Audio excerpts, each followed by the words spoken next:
స్పష్టత. 2024-25లో 184.53 కోట్ల ఆదాయం ఉందని కూడా మరి ప్రచురించారు. ఇక దీని గురించి కూడా చూద్దాం.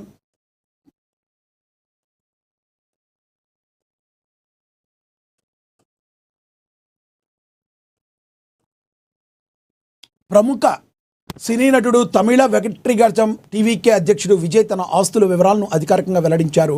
రాబోయే ఎన్నికల నేపథ్యంలో దాఖలు చేసిన అఫిడవిట్ ప్రకారం ఆయన మొత్తం ఆస్తుల విలువ 404.58 కోట్లుగా ఉంది. బ్యాంకు డిపాజిట్లు, వివిధ పెట్టుబడులు, ఖరీదైన వాహనాలతో పాటు ఇతర చరాస్తుల వివరాలను ఆయన ఈ అఫిడవిట్లో కూలంకషంగా పొందుపరిచారు. తన వద్ద నగదు రూపంలో 2 లక్షలు ఉండగా భార్య సంగీత వద్ద 1 లక్ష ఉన్నట్లుగా విజయ్ పేర్కొన్నారు. తన సంపదలో సింహభాగం బ్యాంకు డిపాజిట్ల రూపంలోనే ఉంది. వివిధ బ్యాంకుల్లో సేవింగ్స్ మరియు ఫిక్స్డ్ డిపాజిట్ల రూపంలో సుమారుగా 388 కోట్లు ఉన్నట్లు ఆయన వెల్లడించారు. వాహనాల విషయానికి వస్తే విజయ్ వద్ద అత్యంత విలాసవంతమైన కార్ల సేకరణ ఉంది. BMW 530, BMW i7, Toyota Lexus 350, Toyota welfare వంటి ఖరీదైన కార్లతో పాటు ఇతర ఆటోమొబైల్స్ ద్విచక్ర వాహనాలు ఉన్నాయని, వీటి మొత్తం విలువ సుమారుగా 14.35 కోట్లు ఉంటుందని అఫిడవిట్లో పేర్కొన్నారు. ఇక బంగారం, వెండి ఆభరణాల వివరాలను కూడా విజయ్ సమర్పించారు. తన వద్ద 883 గ్రాముల బంగారం ఉందని, దాని విలువ సుమారుగా 1.20 కోట్లు ఉంటుందని తెలిపారు. అలాగే 15 లక్షల విలువైన వెండి వస్తువులు ఉన్నట్లుగా పేర్కొన్నారు. స్థిరాస్తుల విషయానికి వస్తే తాను స్వయంగా కొనుగోలు చేస్తున్న ఆస్తులతో పాటు వారసత్వంగా వచ్చినవి కూడా ఉన్నాయని వెల్లడించారు. తన ప్రధాన ఆదాయ వనరులుగా స్వయం ఉపాధి, వడ్డీలు, ఆస్తుల నుంచి వచ్చే అద్దెను ఆయన చూపించారు. ముఖ్యంగా 2,02,425 ఆర్థిక సంవత్సరం ముఖ్యంగా 2024-25 ఆర్థిక సంవత్సరంలో విజయ్ ఏకంగా 184.53 కోట్ల ఆదాయం ఆర్జించినట్లుగా అఫిడవిట్ ద్వారా మరి ఆయన స్పష్టం చేయడం అయితే జరిగింది. 404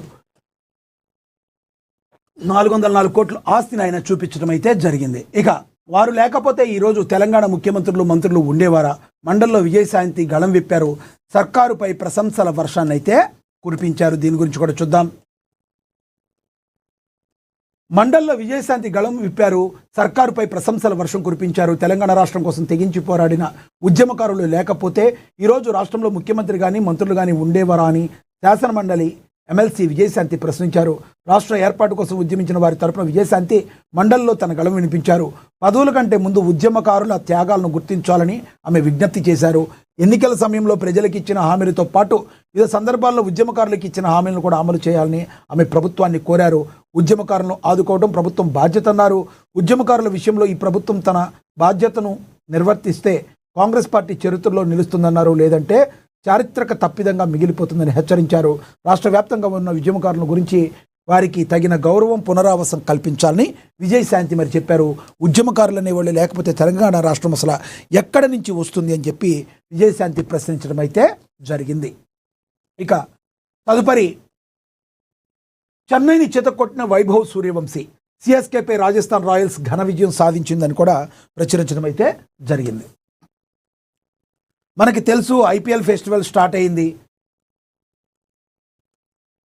చెన్నైని చితకొట్టిన వైభవ్ సూర్యవంశీ సిఎస్కేపై రాజస్థాన్ రాయల్స్ ఘన విజయం సాధించింది. మరి వైభవ్ సూర్యవంశీ గురించి మనకి తెలుసు, అతి చిన్న వయసులోనే ఐపీఎల్లో ఆరంగేట్రం చేసి అందరినీ తన వైపు తిప్పుకునే విధంగా మరి గతంలో చూశాడు సూర్యవంశీ. ఈ రోజున చెన్నై మ్యాచ్ ఓడిపోవడానికి ప్రధాన కారణం వైభవ్ సూర్యవంశీ యొక్క బ్యాటింగ్ శైలి అని కూడా మరి ఐపీఎల్ లవర్స్ అందరూ కూడా చెప్తున్నారు. ఇక గౌహతిలో జరిగిన ఐపీఎల్ 2025 సీజన్ రాజస్థాన్ రాయల్స్ అదిరిపోయే బోని కొట్టింది. యువ సంచలనం వైభవ్ సూర్యవంశీ 17 బంతుల్లో 52, 4 4లు 5 6లు ఆకస్మిక హద్దుగా చెలరేగడంతో చెన్నై సూపర్ కింగ్స్పై 8 వికెట్ల తేడాతో ఘన విజయం సాధించింది. సోమవారం గౌహతిలోని బర్సాపరా స్టేడియం వేదికగా రాజస్థాన్ రాయల్స్తో జరిగిన ఉత్కంఠభరిత పోరులో రుతురాజ్ గైక్వాడ్ నాయకత్వంలోని చెన్నై జట్టు 8 వికెట్ల తేడాతో ఘోర పరాజయాన్ని మూటకట్టుకుంది. 15 ఏళ్ల కుర్రాడు వైభవ్ సూర్యవంశీ సృష్టించిన పరుగుల విధ్వంసానికి తోడు బౌలింగ్, ఫీల్డింగ్ విభాగాల్లో చెన్నై పేలవ ప్రదర్శన చేసింది. జట్టుది కొంప ముంచింది. పేక మేడలా కూలిన చెన్నై ఇన్నింగ్స్ అని కూడా ప్రశ్నించారు. మ్యాచ్ ఆరంభానికి ముందే పిచ్చి స్వభావాన్ని పసిగట్టిన Rajasthan Royals captain Riyan Parag toss గెలిచి ఏమాత్రం సంకోచించకుండా బౌలింగ్ ఎంచుకున్నాడు. తన బౌలర్లపై అతను పెట్టుకున్న నమ్మకాన్ని వారు 100% వమ్ము చెయ్యలేదు. ఇన్నింగ్స్ ఆరంభం నుంచే రాజస్థాన్ పేసర్లు జోఫ్రా ఆర్చర్, నాంద్రే బర్గర్ నిప్పులు చెరుగుతూ బంతులతో చెన్నై సూపర్ కింగ్స్ టాప్ ఆర్డర్ను కకలావికలం చేశారు. వారి వేగానికి తోడు స్పిన్నర్ల మాయాజాలం జతకలవడంతో చెన్నై బ్యాటర్లు క్రీజులో నిలదొక్కుకోవడానికి తీవ్రంగా శ్రమించారు. ముఖ్యంగా 15 ఏళ్ల సుదీర్ఘ విరామం తర్వాత తన పాత ఫ్రాంచైజీ రాజస్థాన్ రాయల్స్ గూటికి చేరిన స్టార్ ఆల్రౌండర్ రవీంద్ర జడేజా తన మాజీ జట్టు చెన్నైపైనే అద్భుత స్పెల్ వేసి 2 కీలక వికెట్లు పడగొట్టడం విశేషం. రాజస్థాన్ బౌలర్లు బిక్కిరి చేసే దాడుల ముందు ఒకానొక దశలో చెన్నై కేవలం 10 ఓవర్లలోనే 70 పరుగులకు 6 వికెట్లు కోల్పోయి ఆ తర్వాత 82 పరుగుల వద్ద 8వ వికెట్ చేజార్చుకుని పీకల్ లోతు కష్టాల్లో పట్టమైతే జరిగింది. ఆరంగేట్ర ఆటగాడు కార్తిక్ శర్మ, సర్ఫరాజ్ ఖాన్ నామమాత్రపు స్కోర్లకే పరిమితమయ్యారు. ఇలాంటి క్లిష్ట పరిస్థితుల్లో జేమీ ఓవర్టన్ 43 పరుగులు చూపించిన పోరాట పటిమ నిజంగా అమోఘమని కూడా తెలియజేస్తున్నారు. ఇక 15 ఏళ్ల కుర్రాడి ప్రళయ రికార్డు మోత 128 స్వల్ప లక్ష్య ఛేదనలో బరిలోకి దిగిన రాజస్థాన్ రాయల్స్ ఇన్నింగ్స్ చూస్తే మైదానంలో తుఫాన్ వచ్చినట్లుగా అనిపించింది. ఓపెనర్గా మరి బరిలోకి దిగిన వైభవ్ సూర్యవంశీ అందించిన రాకెట్ లాంటి ఆరంభాన్ని మరో ఓపెనర్ యశస్వి జైస్వాల్ ఎంతో బాధ్యతాయుతంగా ముందుకు తీసుకెళ్లారు.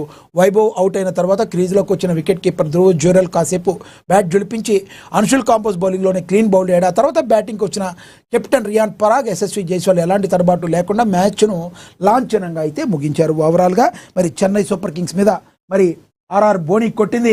మరి చూడాలి ఆర్ఆర్ ఈ విధంగా ముందుకు వెళుతుంది. ఎందుకంటే మనకు తెలుసు రాజస్థాన్ రాయల్స్కి ఎప్పుడో షేన్ వార్న్ టైంలో వచ్చింది కప్ ఒకసారి, ఆ తర్వాత మరొకసారి కప్పును గెలవలేకపోయింది. చూద్దాం మరి యువ సంచలనం వైభవ్ మరి ఈ రకంగా ఆడుతున్నారు. మరి యువ క్రికెటర్ రియాన్ పరాగ్ కెప్టెన్సీలో ఆర్ఆర్ మరింతగా ఎన్ని మ్యాచ్లు గెలుస్తుందో మనం వేచి చూడాల్సిన పరిస్థితి ఉంది. ఇక అదేవిధంగా మనం చూసుకుంటే కాళేశ్వరం ప్రాజెక్ట్ అట్టర్ ఫ్లాప్. రాజ్యసభలో బగ్గుమన్న కేంద్ర మంత్రి సిఆర్ పాటిల్ 1,00,000 కోట్ల ప్రజాధనం వృధాగా నీళ్లలో పోశారంటూ ఫైర్ అయ్యారు. బీఆర్ఎస్ ఎంపీ సురేష్ రెడ్డిపై సీరియస్ అయ్యారు. కాళేశ్వరం వైఫల్యానికి ప్లానింగ్, డిజైన్ లోపాలే కారణమని తీవ్ర ఆగ్రహం వ్యక్తం చేశారు. సిబిఐ విచారణ జరపాలని ఎంపీ అనిల్ కుమార్ యాదవ్ డిమాండ్ చేశారు. మనందరికీ తెలుసు గతంలో మరి గత ప్రభుత్వం బీఆర్ఎస్ ప్రభుత్వ హయాంలో కాళేశ్వరం ప్రాజెక్టు మరి అనేక అవకతవకలకు పాల్పడిందని అనేక ఆరోపణలు ఉన్న నేపథ్యంలో అసలు ఇది అట్టర్ ఫ్లాప్ అయిందని చెప్పి రాజ్యసభలో మరి బగ్గుమన్నారు. అట్టర్ ఫ్లాప్ అయిందని కేంద్ర మంత్రి సిఆర్ పాటిల్ అయితే అట్టర్ ఫ్లాప్ అని ఆయన స్టేట్మెంట్ ఇవ్వడం అయితే జరిగింది. కాళేశ్వరం ప్రాజెక్టు నిర్మాణ తీరుపై కేంద్రం బగ్గుమంది అనూహ్యంగా తీవ్ర స్థాయిలో రియాక్ట్ అయింది. కాళేశ్వరం ప్రాజెక్టుపై కేంద్ర జలశక్తి మంత్రి సిఆర్ పాటిల్ సోమవారం రాజ్యసభలో సంచలన వ్యాఖ్యలు చేశారు. కాళేశ్వరం ప్రాజెక్టు అట్టర్ ఫ్లాప్ అని విమర్శించారు. 1,00,000 కోట్ల ప్రజాధనం వృధాగా నీళ్లలో పోశారని మండిపడ్డారు. కాళేశ్వరంపై వైఫల్యానికి ప్లానింగ్, డిజైన్ లోపాలే కారణమని ఆయన పేర్కొనడం అయితే జరిగింది. కాళేశ్వరం ప్రాజెక్టును జాతీయ ప్రాజెక్టుగా చేపట్టాలంటూ రాజ్యసభలో కేంద్రాన్ని బీఆర్ఎస్ ఎంపీ సురేష్ రెడ్డి కోరగా కేంద్ర జలశక్తి శాఖ మంత్రి సిఆర్ పాటిల్ తీవ్ర స్థాయిలో స్పందించారు. కాళేశ్వరానికి జాతీయ హోదా ఇవ్వాలని బీఆర్ఎస్ ఎంపీని ప్రాజెక్టు కట్టిన 3 ఏళ్లలోనే ఎందుకు కుంగిపోయిందని ప్రశ్నించారు. మేడిగడ్డ, అన్నారం, సుందిళ్ల బ్యారేజీల కుంగుబాటుపై ఎన్డీఎస్ఏ నివేదికను ఈ సందర్భంగా ఆయన ఉటంకించారు. కాళేశ్వరం ప్రాజెక్టులో లోపాలను కేంద్ర ప్రభుత్వం అధ్యయనం చేస్తుందని కేంద్ర మంత్రి సభకు వెల్లడించారు. జల్ జీవన్ మిషన్ నిధుల వినియోగంలో నిర్లక్ష్యంగా వ్యవహరిస్తుందని తెలంగాణ ప్రభుత్వంపై కేంద్ర మంత్రి సిఆర్ పాటిల్ ధ్వజమెత్తారు. రాష్ట్రంలో 873 కోట్లు ఉన్న 3 ఏళ్లలో ఖర్చు చేసిన కేవలం 194 కోట్లేనని గుర్తు చేశారు. 3 ఏళ్లుగా ఒక్క కొత్త స్కీమ్ ప్రతిపాదన కూడా తెలంగాణ ప్రభుత్వం నుంచి రాలేదని సిఆర్ పాటిల్ పెదవి విరిచారు. కాబట్టి ఓవరాల్గా చూస్తే గత ప్రభుత్వ హయాంలో తెలంగాణకు ఎంత అన్యాయం జరిగింది, అసలు ఈ ప్రాజెక్ట్ కాళేశ్వరం ప్రాజెక్ట్ అనేది మరి తప్పుల తడకగా మరి ఉంది, అట్టర్ ఫ్లాప్ అయిపోయింది, దీనిలో ఈ మోడల్లోనే ప్రాబ్లం ఉందని చెప్పి సిఆర్ పాటిల్ మరి మాట్లాడటం అయితే జరిగింది. ఇక త్వరలోనే ఒప్పందం కుదరకపోతే సర్వనాశనం చేస్తామని ఇరాన్కు ట్రంప్ వార్నింగ్ ఇచ్చారు. ఇరాన్ వీలైనంత త్వరగా ఒప్పందం చేసుకుని హార్ముజ్ జలసంధిని తెరవాలని అమెరికా అధ్యక్షుడు డొనాల్డ్ ట్రంప్ పేర్కొన్నారు. త్వరగా ఒప్పందం కుదుర్చుకోకపోతే ఇరాన్ విద్యుత్ ఉత్పత్తి కేంద్రాలు, చమురు క్షేత్రాలు, కర్గ్ ద్వీపాన్ని తుడిచిపెట్టేస్తామని తీవ్రంగా హెచ్చరించారు డొనాల్డ్ ట్రంప్.